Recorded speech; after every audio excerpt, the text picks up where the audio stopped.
দেখো বন্ধুরা, আগে একদিন তোমাদের দেখিয়েছিলাম যে মেয়ের জন্য মাছ পাঠাবো, তাই একটু মাছটা সাঁতলে দিচ্ছি। কেন বেশি কড়া করে ভাজবো না, একটা ফ্লাইটে নাকি কাঁচা মাছ এলাও না। এই কটা ভেজে ওকে পাঠাবো, আর এখানে এগুলো ভাপে করব।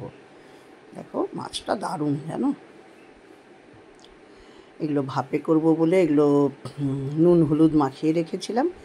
এবার এই বাটিটাতে বসাবো। টিফিন কোটো এত বড় আমার নেই, তাই ওইটাতেই করব। এখানে 6 পিস করছি, ওকে 4 পিস দিয়ে দেবো, আর 2 পিস আমরা ঘরে খাবো, এই হিসাবে করছি। আর ওই যে ওখানে দেখেছো নারকেল রেডি করে রেখেছি, নারকেলগুলো বাটবো। আর এদিকে এই যে সর্ষে গুঁড়ো দিয়েছি, হ্যাঁ আমি আর সর্ষে বাটিনি, সর্ষে গুঁড়োটা দিয়ে দিয়েছি, যে এটা দিয়ে মেখে রাখবো। আর এর সঙ্গে হলুদ আর একটু দিয়ে দিলাম, আর লবণ দিয়ে, এই যে লবণটা দিলাম, নুনেও মাছের মধ্যেও একটু মাখা আছে, আর ওই জন্য বেশি কিছু দিলাম না, পরে আবার একটু দেবো। ওই বাটিটা ধুয়ে জল দিয়ে দিলাম। এইবার দেখেছো এটা মাখানো হয়ে গেছে, আর একটু দিয়ে দিচ্ছি। একটু জল থাকবে, কেন জলটা তো টানবে। আমি যদি ভাতের মধ্যে বসাতে পারতাম তাহলে লাগতো না, কিন্তু যেহেতু ভাতের মধ্যে বসাবো না, তাই একটু লাগবে। পরিমাণ মতো দিলাম, সেটা তোমরা বুঝে দেবে, তোমরা অবশ্য করোই, আমি আমার পদ্ধতিটা দেখাচ্ছি। এবার এই নারকেলগুলো লঙ্কা দিয়ে আমি একটু বেটে নেব, মিক্সিতে পেস্ট করে নেব, তাহলে সুবিধা হয়। আর কয়েকটা কাঁচা পাকা লঙ্কা ছিল, কাঁচা লঙ্কাই লালটা ছিল, ওটাও দিয়ে দিলাম। একটু যাতে রঙ আসে, রঙ আসবে না দুটোতে, আর কি আসবে। আর ওই লঙ্কাগুলো তাড়াতাড়ি পচে যায়, সেই জন্য ওই দুটো দিয়ে দিলাম। ব্যাস, এবার একটু ভালো করে পেস্ট করে নিই।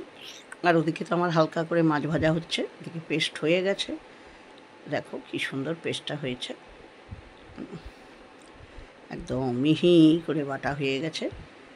আর বন্ধুরা, আমি তো ভয়েস পরে দিচ্ছি, আমার ততক্ষণে খাওয়া হয়ে গেছে। এত সুন্দর টেস্ট হয়েছে না, মাছটা যেমন টেস্ট তেমন মানে তেলও বেরিয়েছে, খুব ভালো, খুব ভালো সেন্ট যেমন তেমন টেস্ট। নিয়ে এবার এটাকে ভালো করে মাখিয়ে নেব। একটু কাঁচা তেল দেবো, আর দেখি দেখো আর কি দিই। এটা অবশ্য লাল লঙ্কা দেবো না, এগুলো মানে পাকা গুঁড়ো লঙ্কা দেবো না, এরকম সাদা হলুদই রঙ ভালো লাগে। এই বাটিটার মধ্যে অল্প একটু জল দিয়ে এটাও একটু ধুয়ে নিলাম, দিয়ে ওর মধ্যে দিয়ে দিলাম। দিয়ে দেখো এবার বেশি মিশিয়ে দিয়েছি, দেখেছো বেশি জল হয়নি। এবার নিলাম, এবার এর মধ্যে ওই বাটিটা, ওখানে কিন্তু আমি কড়াইটাতে জল বসিয়ে দিচ্ছি, ওটা কিন্তু একটু গরম হচ্ছে, গরম হবে, তার মধ্যে ওখানে আমি ভাপে বসাবো। আর একটু কাঁচা তেল ছড়িয়ে দিচ্ছি, দেখো পরিমাণ মতো দিয়ে দিলাম। আবার নামানোর সময় একটু দেবো, তাই এখন অতটা দিলাম না। আর তোমরা বিশ্বাস করবে না, গুঁড়ো হলুদ মানে কেনা ইয়ে হলেও, সর্ষে পাউডার হলেও খুব ঝাঁঝ ছিল, তাই আমি একটু কেনা সর্ষে দিয়েই করেছি। আর এদিকে আমার জলটা গরম হচ্ছে। তোমরা কে কীরকমভাবে করো, আমি কিন্তু ভাতের মধ্যেও দিয়ে করি, হ্যাঁ অল্প ছোটো কোটোর মধ্যে। এটা যেহেতু একটু বেশি বড়, অত বড় কোটো নেই,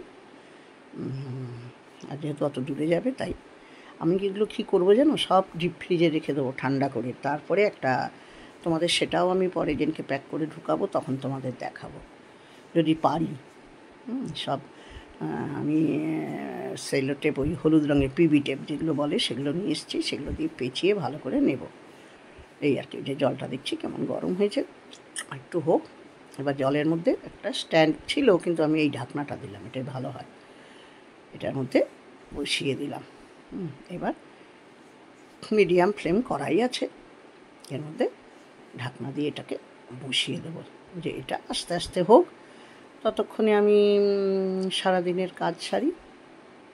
অনেক কাজ আছে জানো তো, মাংস আবার বিরিয়ানি করতে হবে, সেটা তোমাদের পরে দেখাবো। এটা বিকেলে করব, তাই বিরিয়ানিটা তোমাদের পরের দিন দেখাবো, এক ভাগে দেখাতে পারবো না।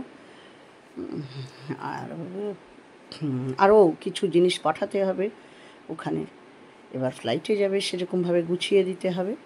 ব্যাস আমি উপর থেকে এই একটা কাঁচের ঢাকনা দিয়ে দিলাম, তাহলে আমি বুঝবো ভালো করে যেটা ফুটছে কিনা বা কি, সেই বুঝে আঁচটাকে মানে গ্যাসের তো না, ইন্ডাকশানে এটাকে সমান করব। নিয়ে দেখো কি সুন্দর মনে হচ্ছে না ছানা কেটে গেছে, কিন্তু হয়নি গো, জানো খুব ভালো হয়েছে। আস্তে আস্তে যত হবে একটু মাঝে আমি কাঁচা তেল দিয়ে দিলাম আবার।